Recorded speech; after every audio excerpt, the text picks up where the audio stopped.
together with Professor Mererovic with their works in journals for sport medicine, Deutsche Journal for Sports Medicine, as well as British Journal of Sports Medicine, and there give the first principles of ultrasound examination of musculoskeletal system.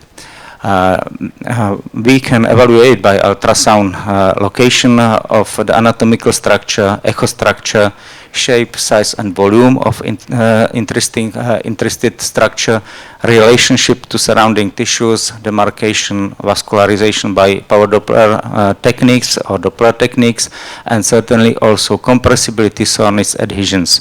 What's a very big advantage of ultrasound, that we can do dynamic examination not only by moving the probe but also by moving the part of the human body. So by ultrasound we can image, we can understand ultrasound as a part of clinical examination, not only as a method to image the tissue.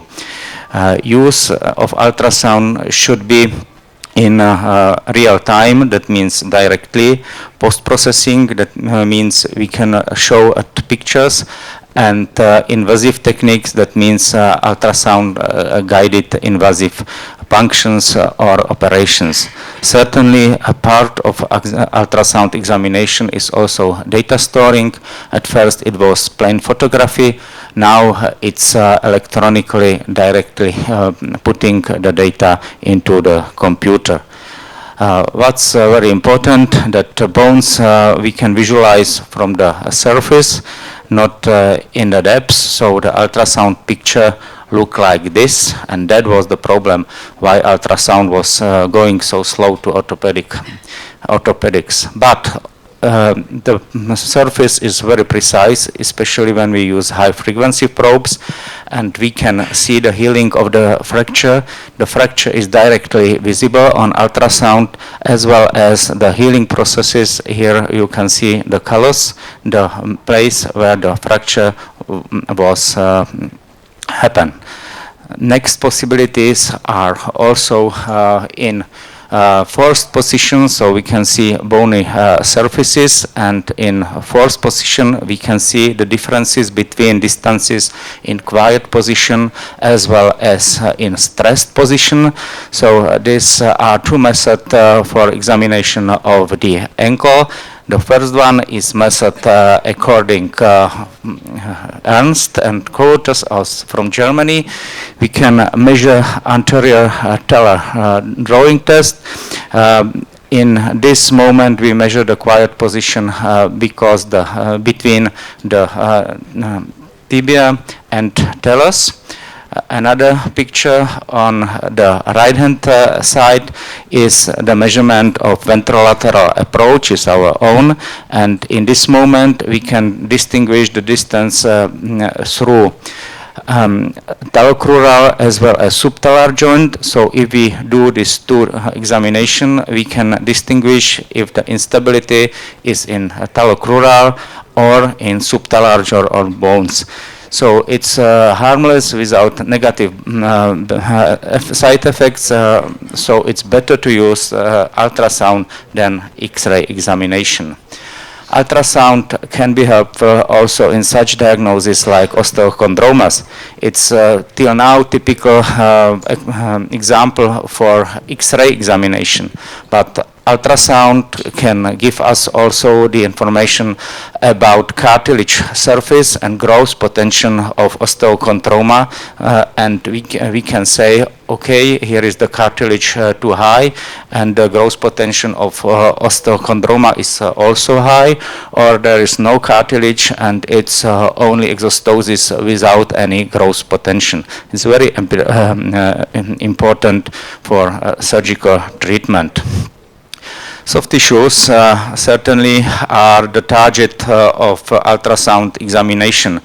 Now we use the high resolution probes between 13 and 22 megahertz routinely in musculoskeletal ultrasound, and as you can see, we can see any fiber in the tendon.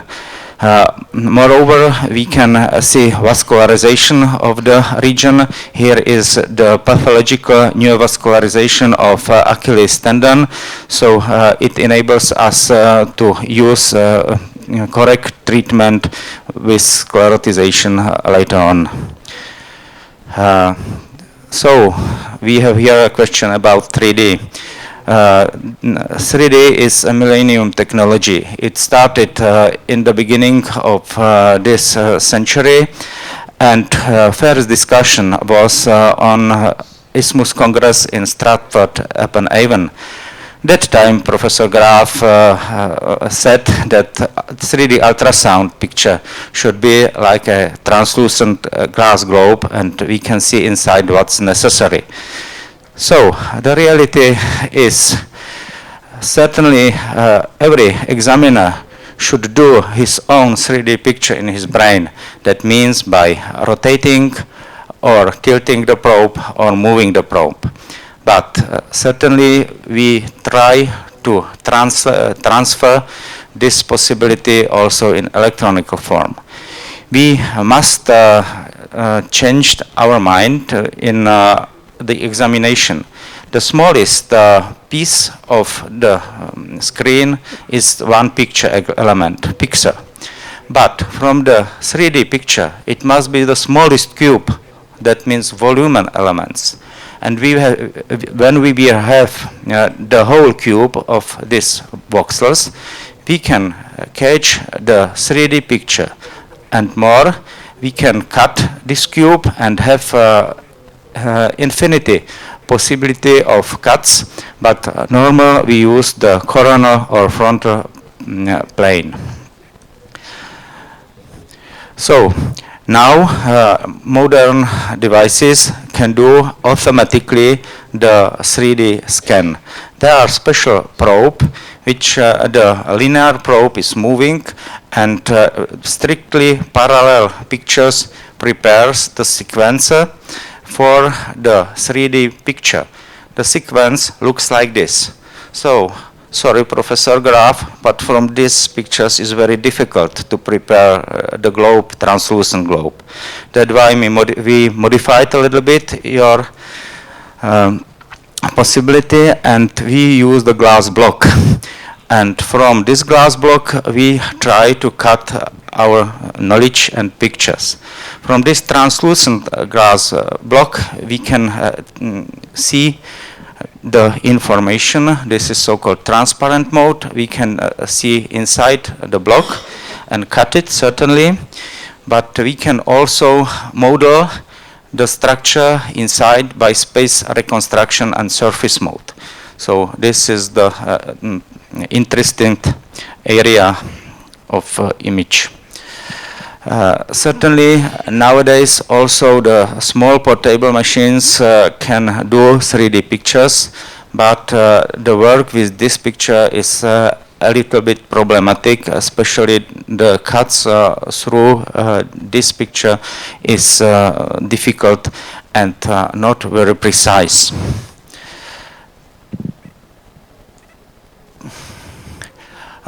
We can use the cutting the cube step by step in basic planes, means longitudinal, transversal, and horizontal. This is the example of the Baker cyst, and we can see inside all what's inside the cube. But for routine examination in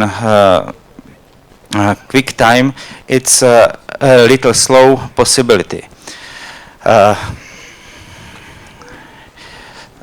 This cube we can cut also like this, but it also takes time. That's why we use another possibility of direct imaging, and it's multiplanar image. There are in one moment in the screen 3 perpendicular planes, and when we move with the crossing point, we can see directly the place of interest. Certainly, it's very nice when we can see all these planes together, but the space reconstruction is missing.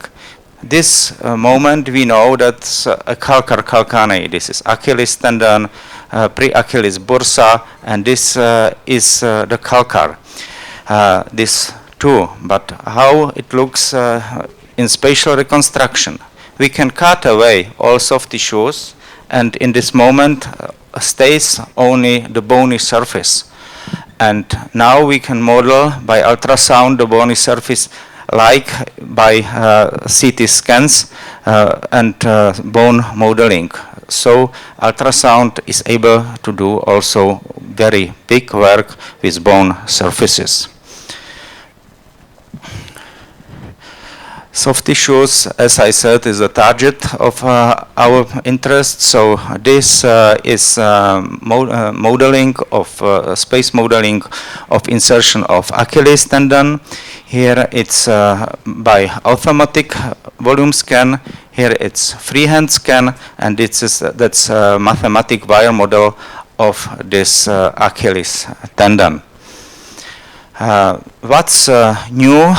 New is that we can model also in 3D panoramic view, that we have only one probe and we move this probe for a longer distance. It can be, for example, 30-50 centimeters, and we put into computer all these sections and we model in 3D panoramic view. That means new model step. We are not, our place of interest is not given by size of the probe, but with the trajectory of the whole probe. We can do it freehand or with special trolleys which moved the probe on the skin surface. Here you can see the calcaneus, small calcar. Here is the Achilles, here Achilles rupture. In the longitudinal view, here in transversal view, here is the shape of the rupture of Achilles, and here is the transversal cross-sectional cut. Invasive techniques. We are starting this era of sonography. Certainly are very important for the future, for macro-invasive operations. Nowadays we use mostly ultrasound guided punctures, and sonosurgery is now very quickly developing. This is so-called 4D ultrasound guided punction. You can see the needle in multiplanar form of image. There is the perpendicular crossing, but this all is doing in so-called 4D mode. This 4D means that the fourth mode is the time modality. So it's 3 dimension in the space, and the fourth is the time. That means it's real-time puncture in 3D. Certainly, the ultrasound guided puncture is very elegant. We can use also it not only for evacuation and taking samples, but also for installation of drugs. So it's very often used, this type of ultrasound techniques. On opposite, here you can see the installation of atoxysclero, that means sclerotization of pathological neovascularization of Achilles tendon, as I spoke in the beginning of my lecture. Certainly, sonosurgery is very important. Nowadays, mostly we use ultrasound-guided biopsies, but the world is open to ultrasound-guided sutures, tenotomies, revisions, and so on. So, but we cannot forget the comparison between another modalities of imaging method. That is the correlation with X-ray of the bone tumor. On the left-hand side, you can see the spiculi on the X-ray and also spiculi in ultrasound imaging. In this right-hand side picture of both are osteosarcomas, sorry. In the right-hand side, you can see here the Codman's triangle of periost, and here is the same picture on ultrasound. So we can see that the correlation between both methods is very, very good. Certainly also MRI is very important, but ultrasound can bring us very good information about the vascularization of tumorous tissue in the examining field. New modality, sorry, nejde nám to video. New modality is so-called CEUS, it's contrast enhancement ultrasound, enhanced ultrasound. We use the special contrast materials that contrast is given by small bubbles. That's why also bubble contrast. Zkuste to dát bez té obrazovky.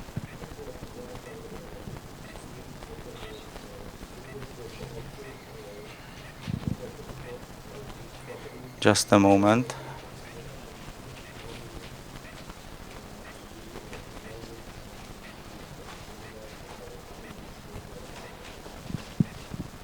I'm sorry.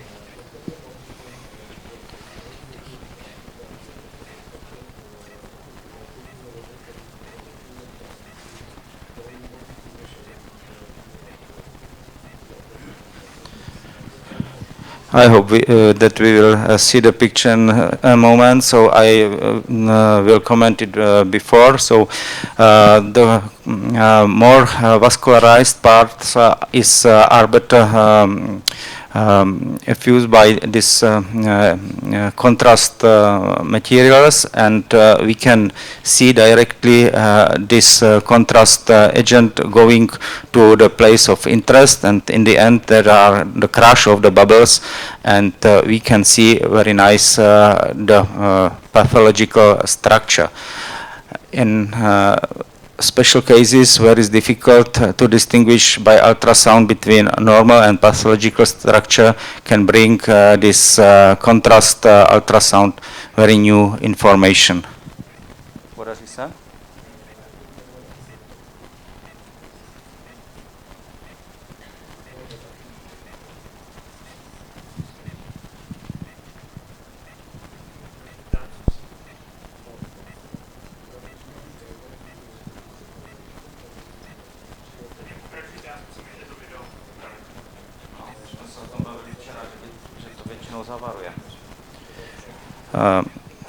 So he tried to improve the video sequences. So this is the possibility of data storing of ultrasound picture. We can store the whole cube of information. That means we can examine the same patients later on as a virtual patient, and some years ago to repeat and control the whole examination of the region of interest.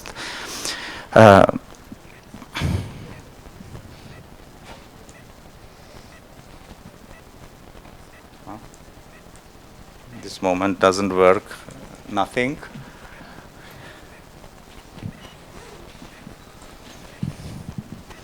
So I'm sorry for technicians, that's technical problems of them.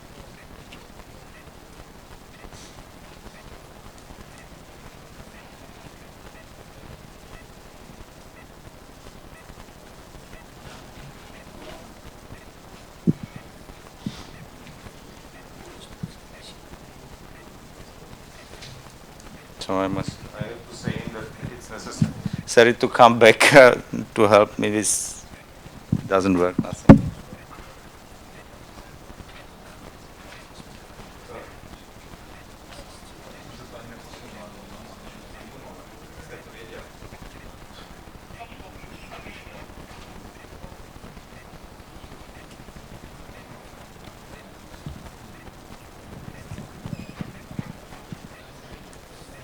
So now we are able also to use new techniques to have pseudo colors.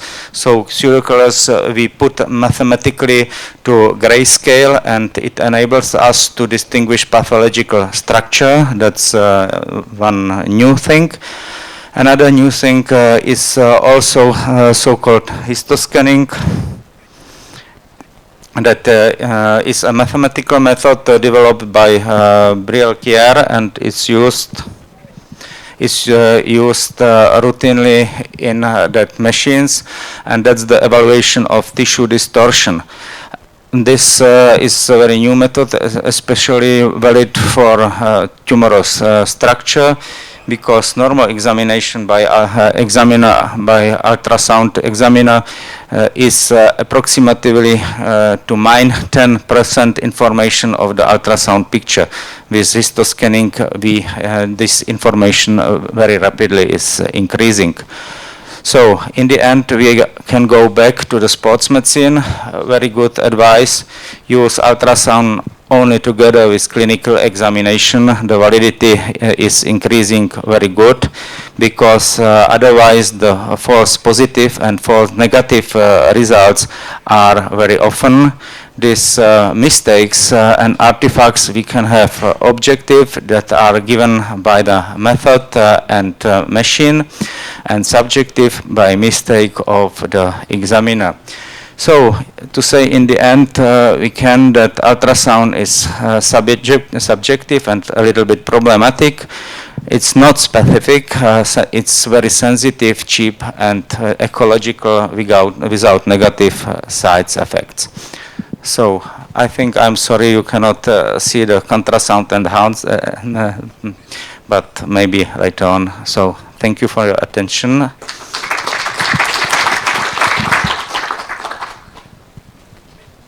So